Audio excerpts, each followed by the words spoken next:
Assalamualaikum warahmatullahi wabarakatuh. Hamdan syukralillah, salatu wassalaman ala rasulillah. Hari ini kita berada di bulan yang sangat mulia, bulan suci Ramadan. Bulan di mana banyak amalan-amalan sunnah yang harus kita lakukan dan juga kita tingkatkan. Ada satu sholat yang hanya terdapat di bulan Ramadan. Dan ini merupakan amalan sunnah yang sangat sering dilakukan, bahkan menjadi ciri khas dari bulan Ramadan. Salat ini kita kenal dengan nama salat tarawih. An Abi Hurairah qala kana Rasulullah sallallahu alaihi wasallam yuraghibu fi qiyami Ramadan. Dari Abi Hurairah beliau bercerita bahwa Rasulullah sallallahu alaihi wasallam sangat gemar mendirikan malam-malam Ramadan. Min ghairi ayyamurahum bi'azimatin. Tapi Rasulullah tidak ingin memerintahkan kita, memaksakan kita para umatnya agar kita menjadi susah, menjadi lelah. Karena begitu banyak aktivitas kita di siang hari, bahkan kita sampai mengantuk di malam hari. Wa yaqulu, akan tetapi Rasulullah cuman berpesan dengan sebuah hadisnya, man qama ramadhana imana wa ihtisaban ghufira lahu ma taqaddama min dambi. Barang siapa yang mendirikan malam-malam bulan Ramadan dengan iman dan mengharap pahala dari Allah, maka Allah akan menghapuskan dosa-dosanya yang telah lalu. Mendirikan malam di bulan Ramadan memang sesuatu yang sangat melelahkan bagi sebagian kita. Di saat kita beraktivitas di siang hari, kadang malam hari kita sudah lelah dan mengantuk. Terkadang begitu kita pulang, lalu kita sampai di rumah untuk berbuka puasa dan mempersiapkan diri untuk melaksanakan sholat malam. Di saat itulah kita baru saja membuka pakaian kita, akan tetapi kita harus bersiap-siap untuk melakukan sholat tarawih. Akan tetapi sholat tarawih yang kita kerjakan pastinya akan lebih sempurna bila kita mempersiapkan diri untuk bekal kita dalam masa melakukan sholat malam atau sholat tarawih. Ma'asyiral muslimin wa zumratal mu'minin rahimakumullah. Di masa Nabi, saat itu Rasulullah cuman sholat malam selama 3 malam. Lalu setelahnya para sahabat sholat malam dalam keadaan terpencar. Mereka sholat malam di rumah masing-masing karena tidak lagi didirikan secara berjamaah. Dalam masa fikih, masa ulama-ulama fikih, salat malam ini dikenal dengan nama salat tarawih. Ma'asyiral muslimin wa zumratal mu'minin, pemirsa Puja TV yang dirahmati Allah. Rasulullah mendirikan salat tarawih hanya selama 3 malam. Lalu terpencar dilakukan oleh para sahabat. Tibalah di masa Umar, baru saat itu Sayyidina Umar Ibnul Khattab mendirikan sholat tarawih secara berjamaah dengan diimami oleh Ubay bin Ka'ab. Dan ini diceritakan dalam hadis riwayat Aisyah dan muttafaqun alaih, dan tersebut dalam kitab Al-Lu'lu' wal Marjan halaman 436. Mayoritas ulama juga menekankan bahwa sholat malam ini dikenal dengan sholat tarawih. Dan ini dijelaskan dalam syarah Muslim oleh Imam An-Nawawi. Sehingga sholat ini dihukumkan menjadi sunnah muakkadah, artinya sunnah yang sangat dikuatkan. Mengapa? Karena apabila kita mendirikan malam secara berturut-turut, diharapkan kita akan mendapatkan fadilah Lailatul Qadar yang lebih baik dari 1000 bulan. Untuk kaum wanita, Rasulullah Shallallahu Alaihi Wasallam menyarankan agar sholat tetap di rumah. Akan tetapi bila ditakutkan jika kita mendirikan tarawih di rumah tidak sempat, bahkan tidak mendirikan sholat tarawih, dibolehkan bepergian ke masjid. Akan tetapi dengan etika dan juga menjaga aturan-aturan yang telah diajarkan oleh Islam. Jangan sampai berhias berlebihan, bahkan sampai dalam tingkatan tabarruj al-jahiliyah. Ma'asyiral muslimin wa zumratal mu'minin rahimakumullah. Lalu berapakah rakaat sholat tarawih yang sebenarnya? Apakah 11, 13, 21, 23, 33, 36, 39 ataupun 41? Hal ini mungkin berbeda-beda karena ada beberapa sumber, ada beberapa hadis yang menjelaskan tentang hal ini. Yang pertama, Sayyidatina Aisyah yang baru saja viral karena lagu yang dinyanyikan di media sosial tentang Aisyah yang merupakan istri kecintaan daripada Rasulullah. Beliau meriwayatkan sebuah hadis, maka yazidu fi Ramadan wala fi ghairihi ala ihda asyaratin. Tidaklah Rasulullah Shallallahu Alaihi Wasallam pernah sholat di bulan Ramadan dan tidak di luar Ramadan di atas 11 rakaat. Ma'asyiral muslimin wa zumratal mu'minin rahimakumullah. Hadis ini menceritakan bahwa Rasulullah selalu sholat 11 rakaat baik di bulan Ramadan maupun di luar Ramadan. Sehingga sebagian besar ulama menyatakan hadis ini adalah tentang sholat malam. Imam Bukhari mencatat hadis ini dalam bab sholat malam, yaitu bab sholat tahajud. Imam Malik dalam Muwatta'nya dijelaskan hadis ini dalam kitab pembagian atau pembahasan tentang witir. Dan ini dijelaskan dalam kitab Fathul Bari juga. Muwatta' ini dapat juga kita lihat dalam Tanwirul Hawalaik halaman 141. Yang kedua, Imam Malik. Imam Malik meriwayatkan dalam Muwatta' bahwa Sayyidina Umar menyuruh Ubay bin Ka'ab dan Tamim Ad-Dari melakukan tarawih sebanyak 11 rakaat.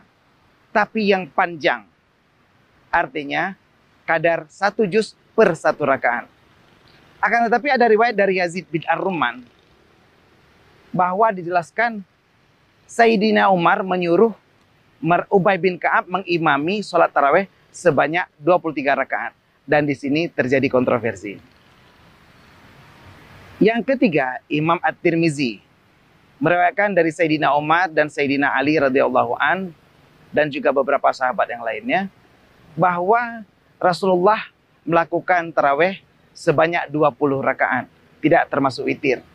Dan ini didukung oleh Ats-Tsauri, Ibnu Mubarak dan juga Imam Asy-Syafi'i. Kita coba perhatikan dalam kitab Fiqh Sunnah jilid 1 halaman 195. Pendapat yang keempat, di masa Umar bin Abdul Aziz. Saat itu beliau melihat bagi orang yang berada di Mekah, mereka bisa melakukan sholat dan juga tawaf. Sehingga di Madinah saat itu agar dapat mencapai pahala sama seperti orang yang di Mekah, beliau melakukan sholat tarawih sebanyak 36 rakaat plus 3 witir. Nah, jadi dijelaskan oleh Imam Malik bahwa hal ini sebenarnya hal yang sudah dilakukan sejak lama. Bahkan sebelum masa Umar bin Abdul Aziz. Pendapat yang kelima dari Imam Syafi'i, dan ini diriwayatkan oleh Imam Az-Za'farani, bahwa di Madinah itu dilakukan sebanyak 39 rakaat. Dan ini seperti kita ceritakan sebelumnya, sudah dilakukan dari masa Umar bin Abdul Aziz, bahkan sebelum itu. Di Mekah pernah lakukan juga 33 rakaat, akan tetapi ini ada kelonggaran, boleh dilakukan sesuai dengan kemampuan masing-masing. Artinya boleh 33, boleh 39, dan juga boleh 20. Sebagaimana diceritakan oleh Sayyidina Umar dan Sayyidina Ali radhiyallahu anhu sebelumnya. Ma'asyiral muslimin wa zumratal mu'minin rahimakumullah. Begitu banyak perbedaan dalam rakaat sholat tarawih ini. Dan ini membuat kita tidak harus berpecah belah. Akan tetapi ikhtilafu ummati rahmatun, perbedaan antara umatku adalah rahmat. Kalau Imam Ibnu Hajar di pendapat ke-6 menyatakan, boleh panjang, boleh pendek sholat tarawih itu. Akan tetapi Imam Syafi'i menegaskan, kalau panjang sholatnya artinya dibacakan sampai 1 juz, maka rakaatnya sedikit. Kalau pendek, kita cuma baca 1 surat pendek, itu rakaatnya banyak. Akan tetapi Imam Syafi'i lebih suka yang pertama. Kalau kita berpedoman kepada sholat malam Rasulullah, maka Rasulullah sholatnya 8, menurut riwayat yang pertama, 8 tarawihnya, 3 witirnya. Tapi ini sholat malam. Akan tetapi Sayyidina Umar melakukan tarawih 20 dan 3 witir. Berarti kita boleh berpegang di salah satu hal ini. Akan tetapi, Kita juga boleh mengikuti yang 39 atau 41 karena ini berpedoman kepada salafus saleh yang sudah ada sebelumnya dari masa sahabat dan juga tabi'in. Dan menurut Imam Malik, hal ini sudah berlangsung selama ratusan tahun lamanya. Menurut Imam Ahmad radhiyallahu an, tidak ada batasan panjang dan pendek rakaat tarawih. Boleh panjang, boleh pendek, boleh banyak, boleh sedikit. Kalau panjang, maka rakaatnya sedikit. Kalau pendek, maka rakaatnya banyak. Dan ini dijelaskan juga oleh Ibnu Hajar dalam Fathul Bari. Imam Az-Zarqani berpendapat bahwa sesuai dengan pendapat Ibnu Hibban, mulanya sholat tarawih ini 11 rakaat. Tapi panjang, 1 juz per rakaat. Akan tetapi karena orang sudah mulai berat dalam melakukan seperti ini, maka dilakukanlah agak cepat sholatnya, tapi dibuat 20 rakaat. Lalu ada yang kepengen lebih cepat lagi, sholatnya cuma membaca ayat pendek, tapi dilakukan sebanyak 36 rakaat. Dan dijelaskan dalam Hasyiah Fiqhus Sunnah, jilid 1 halaman 195. Yang terpenting dari tarawih kita adalah bagaimana kualitas tarawih kita, membuat kita bisa mendapatkan sholat malam sesuai dengan iman dan menuntut pahala dari Allah, agar kita memperoleh ampunan dari dosa-dosa kita sebelumnya. Lalu bagaimana cara sholat tarawih kita? Apakah 4-4-3 atau 2-2-1? Yang pertama, ada pendapat 4-4-3. Dan ini hadis riwayat Bukhari daripada Aisyah, bahwa Nabi sholat malam 3 kali salam. 4 rakaat sangat panjang, lalu 4 rakaat yang panjang, lalu 3. Dan ini adalah pendapat pertama. Kalau kita pemirsa Puja TV mau mengambil cara ini, maka ini ada dasarnya. Akan tetapi, pendapat yang paling kuat dan paling populer di kalangan ulama adalah 2-2-1. Karena ini sesuai dengan qauli dan fi'li Rasulullah. Rasulullah pernah bersabda pada Ibnu Mas'ud, ketika Ibnu Mas'ud bertanya, bagaimanakah Rasulullah cara salat malam?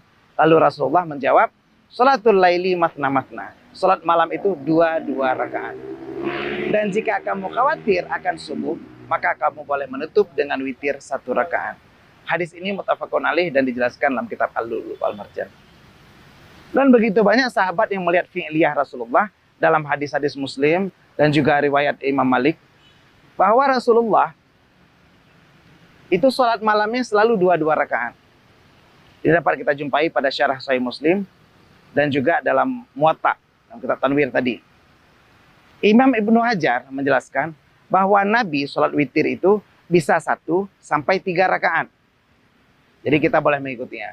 Sedangkan bacaan Bilal di antara tarawih-tarawih itu tidak ada hadis khusus, tapi kita boleh mengikuti semua bacaan. Pastinya bulan Ramadan adalah bulan yang Allah wajibkan puasanya dan Allah izinkan untuk kita, bahkan Allah galakkan agar kita mendirikan malamnya. Perbanyak amalan sunnah kita di bulan Ramadan dengan tarawih dan witir kita. Kita boleh witir 1 rakaat karena ada hadisnya, boleh 3, boleh 5, boleh 7, boleh 9, boleh 11.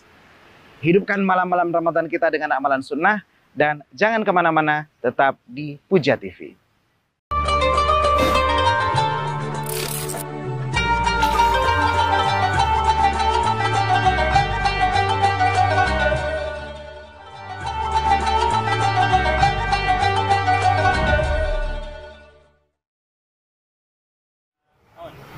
Ma'asyiral muslimin, pemirsa Puja TV yang dirahmati Allah. Kita sudah membahas tentang amalan sunnah yang kita lakukan di dalam bulan Ramadan. Kita sudah membahas tentang sholat sunnah, yaitu sholat tarawih. Dan juga ada amalan sunnah yang paling cocok kita lakukan di bulan Ramadan, yaitu membaca Al-Quran. Kenapa?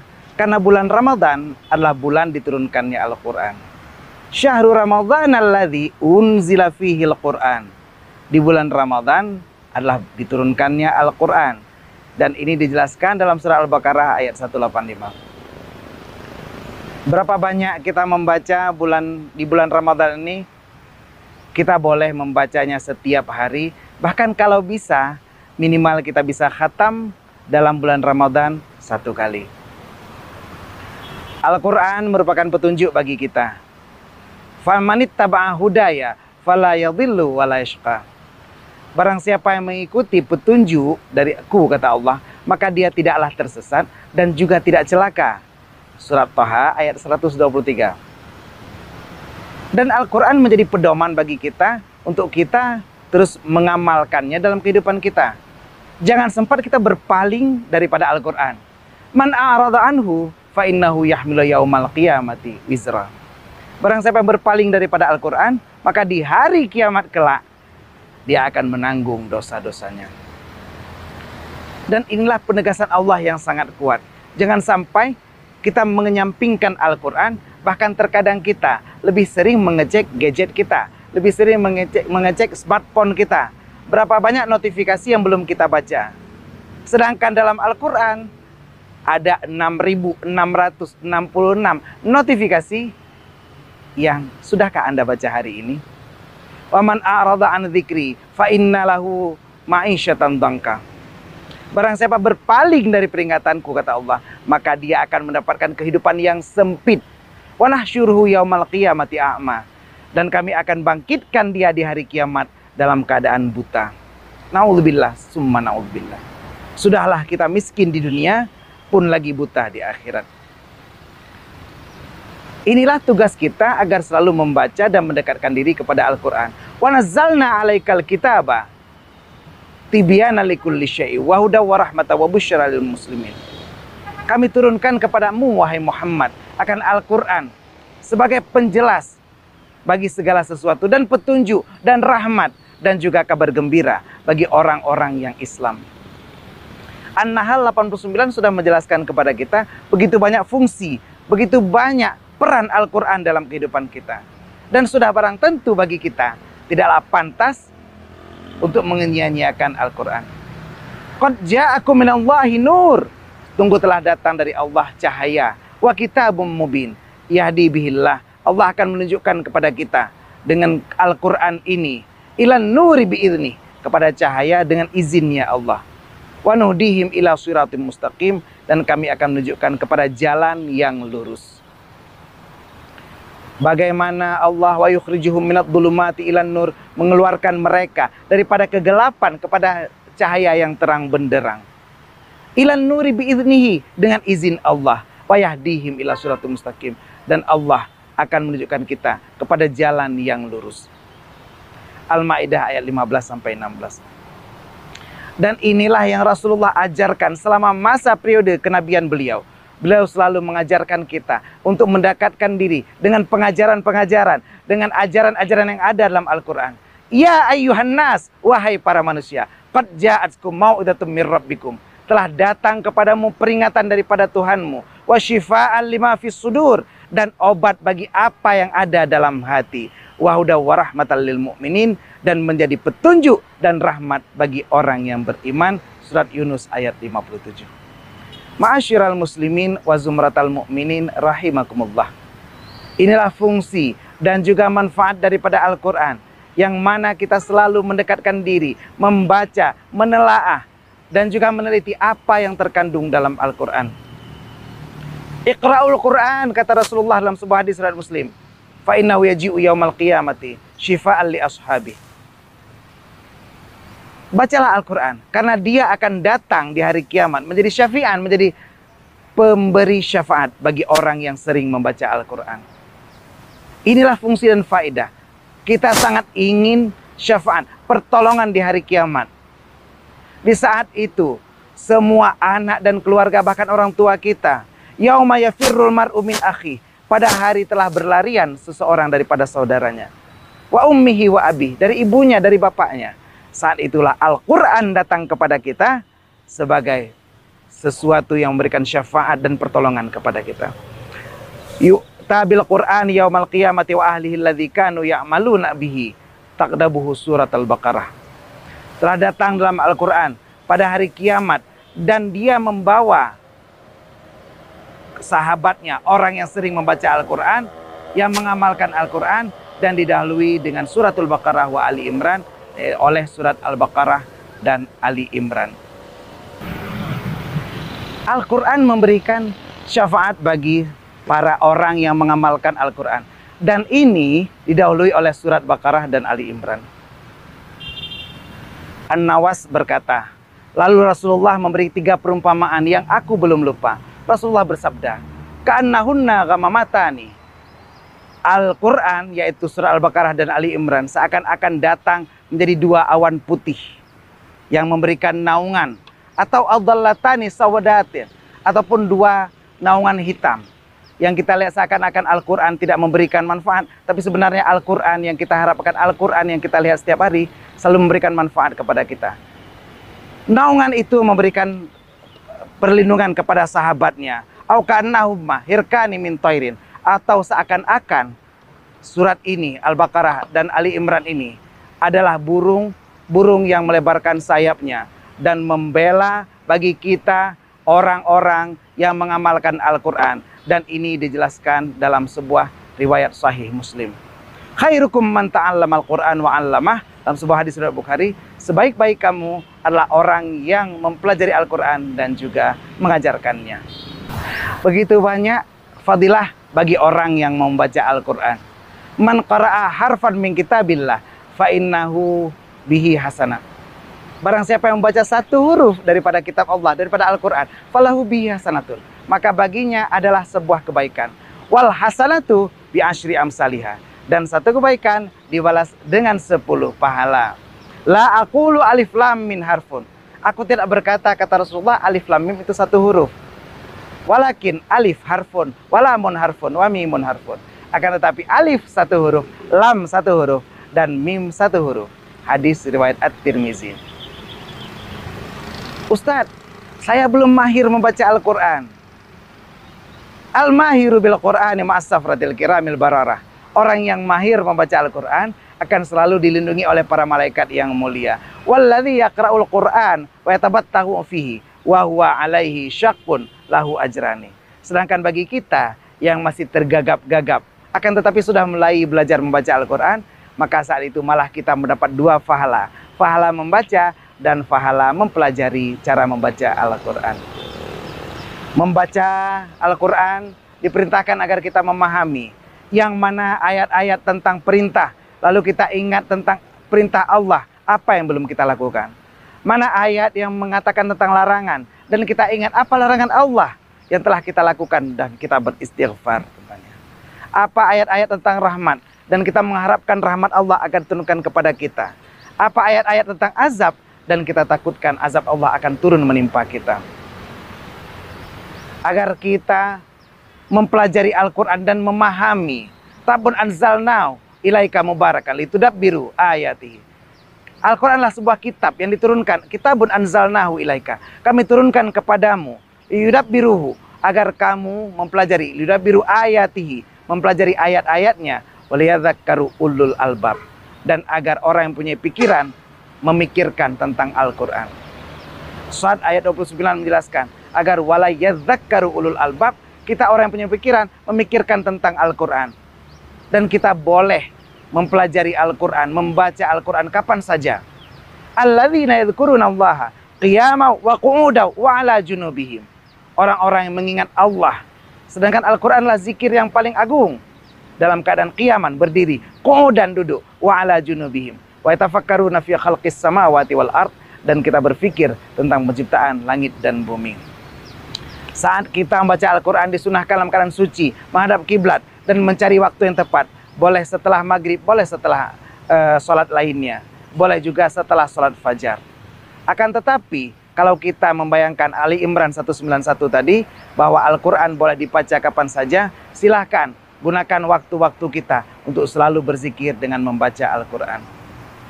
Ma'asyiral muslimin wa zumratal mu'minin rahimakumullah.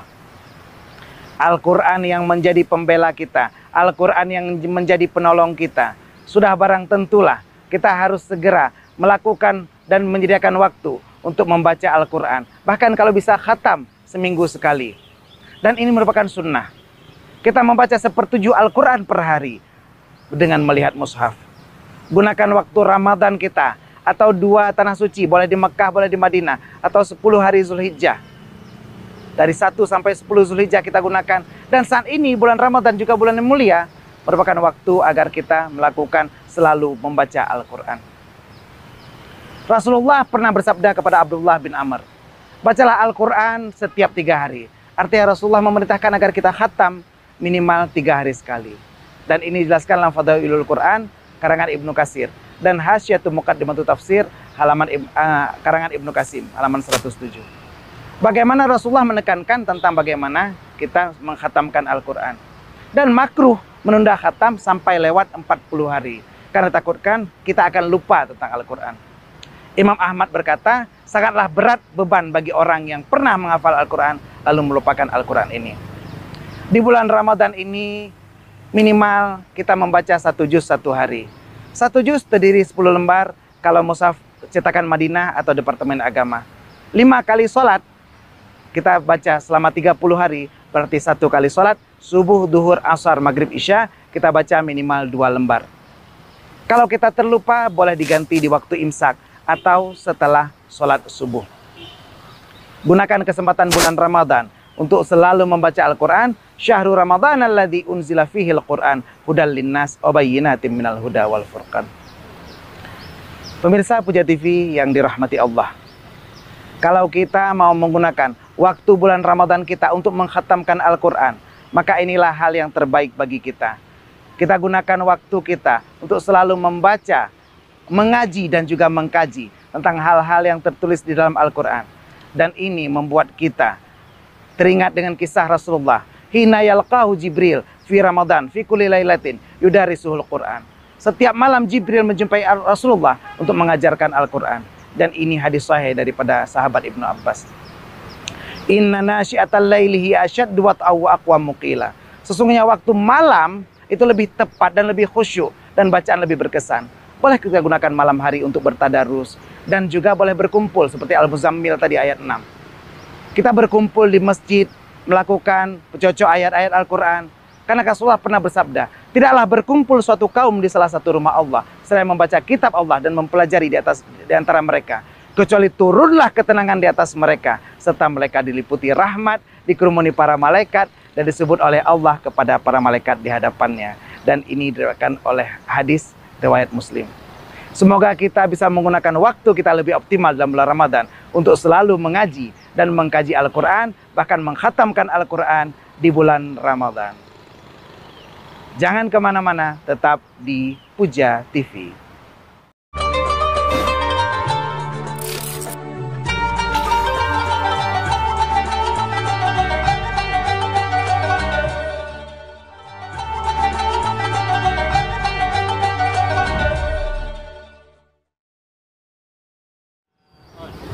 Ma'asyiral muslimin, pemirsa Puja TV yang dirahmati Allah. Kita masih membahas amalan-amalan sunnah di bulan Ramadan. Di awal kita sudah bercerita tentang sholat tarawih. Di segmen kedua kita bercerita tentang menghidupkan malam Ramadan dengan mengkhatamkan Al-Quran. Dan ternyata begitu banyak amalan-amalan sunnah yang dapat kita lakukan di bulan Ramadan. Akan tetapi memang sholat sebagai rukun Islam yang kedua adalah amalan yang juga paling banyak pahalanya bila dilakukan baik itu fardu maupun sunnah di bulan Ramadan. Begitu banyak amalan-amalan sunnah termasuk sholat-sholat sunnah yang harus kita tingkatkan selama bulan Ramadan. Karena begitu banyak ternyata pahala sholat di saat bulan Ramadan. Inna sholata tanha anil fahsya'i wal munkar. Sesungguhnya sholat itu mencegah manusia dari perbuatan keji dan juga mungkar. Kita lihat sholat merupakan sesuatu untuk mengingatkan kita kepada Allah. Setelah dia mencegah kita anil fahsya'i wal munkar, wala dzikrullahi akbar, dan mengingat Allah itu adalah yang paling besar. Wallahu ya'lamu ma tasnaun. Allah mengetahui apa yang kita kerjakan. Dan ini diceritakan dalam surat Al-Ankabut ayat 45. Bagaimana kita bahagia setelah sholat, karena sholat adalah mengingat Allah. Ala inna bidzikrillahi tatma'innul qulub. Saat kita merasakan hidup kita mulai susah dan juga gelisah, sholat di bulan Ramadan akan hadir dan mampu merubah hidup kita menjadi lebih ceria, menjadi lebih berwarna lagi. Sholat di bulan Ramadan inilah yang diperintahkan oleh Rasulullah dan juga dikerjakan setiap saat oleh sahabat Rasulullah, baik itu berupa sholat tarawih ataupun sholat-sholat malam lainnya. Dan ini membuat kehidupan kita akan jauh lebih berwarna dan lebih memberi makna dalam setiap aktivitas kita dalam bulan-bulan suci Ramadan. Ma'asyiral muslimin wa zumratal mu'minin rahimakumullah. Ada beberapa fadilah dari sholat di bulan Ramadan. Yang pertama, apabila kita melakukan sholat di bulan Ramadan, kita akan mendapatkan fadilahnya apabila kita mengejar awal waktunya. Inna sholata kanat 'alal mu'minina kitaban mauquta. Sesungguhnya sholat adalah kewajiban yang mempunyai waktu bagi orang yang beriman. An-Nisa ayat 103. Bila sebelum Ramadan tiba, kita sholat mungkin sering terlambat. Saat ini ketika Ramadan tiba, kita melakukan sholat sebaiknya mengejar di awal waktu berjamaah di mana azan dikumandangkan. Ibnu Mas'ud pernah bertanya kepada Rasulullah, Ayyul a'malu ahabbu ilallah? Amal apa yang paling dicintai oleh Allah? Maka Rasulullah bersabda, as-salatu ala waktiha, salat tepat waktu. Dan ini diriwayatkan oleh Imam Bukhari. Bagaimana ancaman Allah, fawailul lil musallin, neraka wail akan diberikan kepada orang yang salat. Kenapa? Kalau dia alladzina hum an salatihim sahun, kalau dia lalai daripada waktu salat dan juga lalai di dalam salatnya. Yang kedua, upayakan di bulan Ramadan tetap mengejar jamaah. As-salatu fil jama'ati afdalu minal munfaridi bisab'in wa isyrina darajah. Salat berjamaah akan lebih baik daripada salat sendirian 27 derajat. Dan inilah yang mempererat ukhuwah kita sebagaimana hadis Bukhari dan Muslim ini. Bagaimana kita bersatu sesama jamaah kaum muslimin dan juga muslimat, mukminin dan mukminat di dalam satu atap di bawah satu masjid. Inilah akan membuat kita menjaga hablum minallah dan juga hablum minan nas. Yang ketiga, upayakan selama bulan Ramadan salat fardu kita dan salat sunnah kita akan lebih khusyuk. Syekh Muhammad Ali Tantawi pernah bercerita bahwa khusyuk itu adalah takut dari hati dan terlihat dari gerakan badan yang merasa makin tenang dan juga tidak berpikiran ke arah lainnya. Qad aflahal mu'minun, sungguh bahagialah orang yang beriman. Alladzina hum fi salatihim khashi'un, yaitu orang yang khusyuk dalam salatnya. Al-Mu'minun ayat 1 sampai 2. Ma'asyiral muslimin wa zumratal mu'minin rahimakumullah. Orang baru dapat khusyuk apabila dia faham tentang fungsi salat. Apa faedah, apa fadilah daripada salat. Salat memberikan kita banyak faedah duniawi dan juga ukhrawi. Secara dunia, orang yang melakukan gerakan salat akan berasa lebih sehat dan juga lebih segar. Karena gerakan salat ternyata banyak melatih sendi-sendi yang ada dalam tubuh kita. Ada 360 sendi dan ini semua digerakkan dalam setiap gerakan salat. Terlebih lagi, bila kita melakukan salat dengan memahami maknanya, apa yang diajarkan oleh Rasulullah dalam bacaan-bacaan salat. Dan ini semua mempunyai makna dan arti yang bila kita fahami akan meningkatkan kekhusyukan kita dalam setiap salat kita. Terlebih bila kita selalu menggalakkan ini dalam setiap ibadah salat kita, salat fardu dan sunnah, dan juga salat malam kita di dalam bulan Ramadan. Di malam-malam bulan Ramadan, setelah kita salat tarawih, lalu kita terbangun di malam hari, kita lakukan salat tahajud, lalu salat taubat yang dimana mengingatkan kita atas dosa-dosa yang telah kita lakukan. Boleh kita dahului dengan mandi sunat taubat. Setelah itu kita bisa lakukan salat sunat istikharah untuk mencari petunjuk atas semua problema yang menghampiri dalam kehidupan kita. Dan juga kita bisa melakukan lagi salat sunat hajat untuk memenuhi semua hajat dan keinginan kita agar terkabul hendaknya. Rasulullah menjelaskan bahwa pada malam bulan Ramadan disunnahkan salat malamnya. Barang siapa yang puasa dan sholat malam pada bulan itu karena iman dan mengharap pahala dari Allah, maka Allah akan membebaskan dia dari dosa-dosanya kayaumin waladathu ummuhu, seperti hari dilahirkan dia oleh ibundanya. Dan ini adalah hadis riwayat dari An-Nasai, yang menurut beliau hadis ini adalah dari Abu Hurairah. Menurut Al-Arnaud dalam Jami'ul Usul, hadis ini dijelaskan pada juz 6 halaman 441 dan hadis ini bersanad hasan. Tatajafa junubuhu anil madaji'i. Allah memuji orang yang menjauhkan lambungnya daripada tempat tidur karena melakukan sholat malam, sedang mereka berdoa kepada Tuhannya, meminta dengan rasa takut dan juga rasa harap, dan mereka menafkahkan sebagian dari rezeki yang kami berikan kepada mereka. Surat As-Sajdah ayat 16. Ma'asyiral muslimin wa zumratal mu'minin rahimakumullah. Kalau kita sering melakukan sholat malam dan kita sedikit tertidur di waktu malam, kita gunakan waktu kita bermunajah. Saat malam hari tak sengaja kita terbangun karena tangisan ananda kita, karena suara kucing pun di atas genting, maka mungkin ini adalah pertanda bahwa Allah rindu kepada kita. Untuk kita memohon kepada Allah. Di akhir malam mereka memohon ampun kepada Allah. Az-Zariyat ayat 17 ayat 18. Dan orang-orang yang melalui malam hari mereka dengan bersujud dan berdiri untuk Tuhan mereka. Al-Furqan ayat 64. Begitu banyak Allah menjelaskan tentang kerinduan kepada orang-orang yang mau mendirikan sholat malam sebagai bentuk munajah dan permintaan kepada Allah. Dari Abdullah bin Salam dijelaskan bahwa Rasulullah pernah bersabda, "Wahai sekalian manusia, ya ayuhan nas, ifsya'us salam, sebarkanlah salam. Setiap kita berjumpa dengan orang, berjumpa dengan sahabat, ucapkan assalamualaikum. Berikanlah orang miskin akan makanan, it'amut ta'am, wa wasilatul arham, dan sambunglah tali silaturahmi. Wa sallu bil laili wan nasun yam, dan salatlah pada waktu malam sedangkan orang sedang tertidur lelap. Insyaallah niscaya kalian akan masuk surga. Udkhulus jannata bisalam, kalian akan masuk surga dengan keselamatan." Dan hadis ini diriwayatkan oleh Imam At-Tirmizi dengan status hadis hasan sahih. Sedangkan menurut Al-Hakim hadis ini adalah hadis sahih.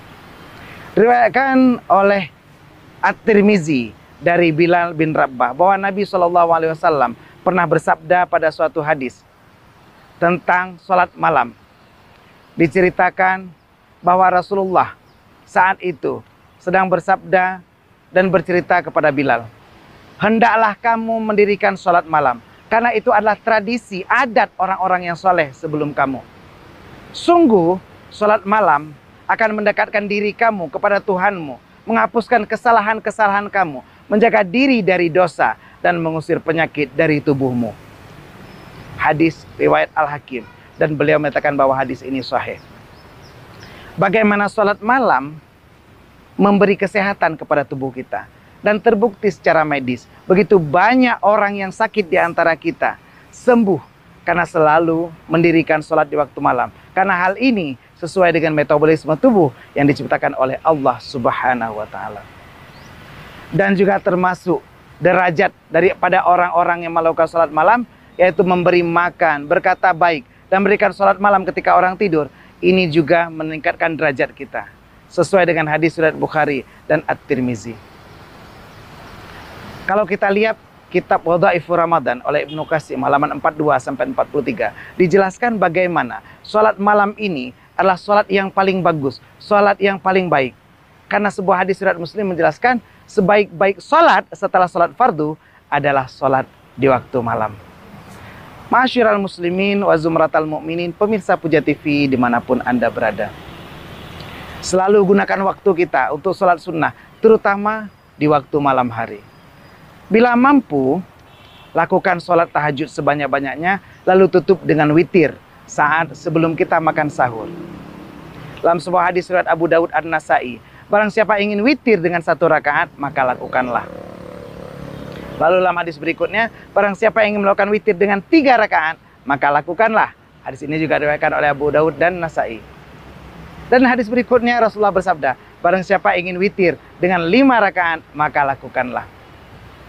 Dalam hadis yang diriwayatkan oleh Abu Daud dan Imam Nasai, di sini ada 3 pilihan. Boleh 1, boleh 3, boleh 5. Dan juga diriwayatkan bahwa Nabi SAW biasanya sholat malam itu 13 rakaat. Termasuk dalamnya witir 5 rakaat. Tanpa duduk di salah satu rakaat pun, kecuali pada rakaat terakhir. Hal ini dimaksudkan bahwa Nabi itu sholat witir bisa 5, bisa 7 tanpa salam.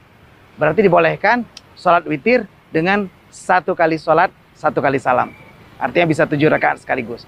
Tapi berdasarkan hadis sebelumnya yang kita bahas, sholatul laili mathna mathna, maka yang terbaik sholat witir tetap dilakukan 2-2-2 sampai ditutup dengan 1 rakaat di terakhir. Dan hal ini dijelaskan dalam sebuah hadis riwayat Ahmad, An-Nasai dan Ibnu Majah.